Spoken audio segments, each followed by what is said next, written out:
Waiting time. So there's a sheet in the user input spreadsheet called PT waiting time wait. And this tells you how RTran will wait waiting time. So if you wait for 10 minutes, let's say, the usual thing in transport modelling is people don't like to wait. So even if you're waiting for 10 minutes, that will often count as 20 minutes of perceived time. So people don't like to wait so much that you need to provide additional adjustment to waiting time to take into account the fact that people don't like to wait.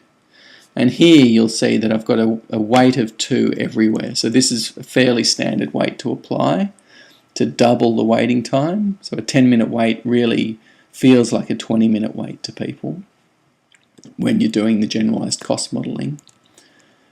But if you had a really good interchange, let's say, or let's say you had a really pleasant place in which to wait, somewhere where people could sit down, have a coffee, read a newspaper, they're covered from rain, then you might be able to justify a lower waiting time wait in some locations. And similarly, other locations, waiting might be just a horrible experience and you could have a higher wait there. So this is a spatial parameter because the discomfort or the dislike of waiting may vary spatially. In the default spreadsheet that comes with RTran, it's uniform everywhere. There's a wait, it's just a wait of 2, but you can change that if you like. But it's just the weight that's applied in the generalized cost modeling to all the waiting time for buses and trains. And the waiting time itself is a function of frequency. So if you have a frequent service, bus or train service, and you turn up, then the waiting time is going to be less than if you have a less frequent service.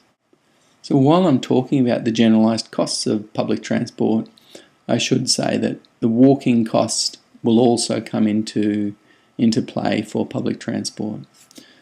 So in order to catch a bus or a train, if I just go back for a minute to the bus routes, in order to catch a bus or a train, the person has to walk to a bus stop or a train stop.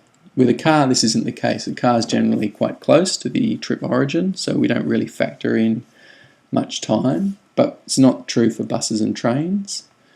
And so you may even have the case where a person starts off in this cell, or a trip originates in this cell. The generalized cost by public transport would involve walking to the adjacent cell, catching the bus, hopping off the bus at some other cell, and potentially walking across to another cell.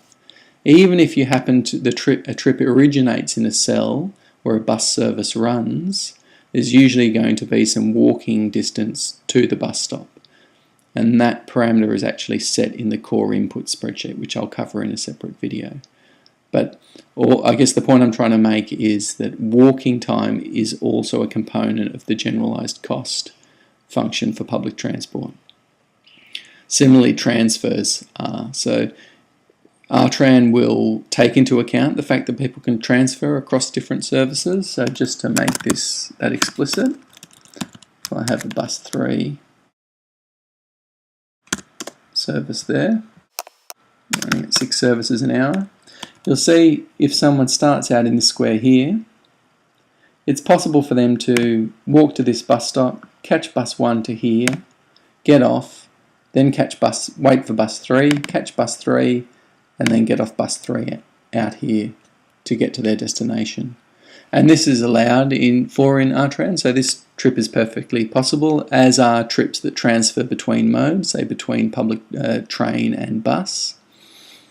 But the generalized cost function has to take them into account. So in order to do that trip, there would need to be a walk to the bus stop on this end, wait for a bus, catch the bus to here, hop off the bus, then wait for bus 3 again, then hop onto bus 3, potentially paying an additional fare depending on what fare structure you've got set up, and then in-vehicle time in the bus to here, and then you hop off bus 3 at the end and potentially some walking at the end. So all that will be taken into account when RTran does the generalized cost for that trip.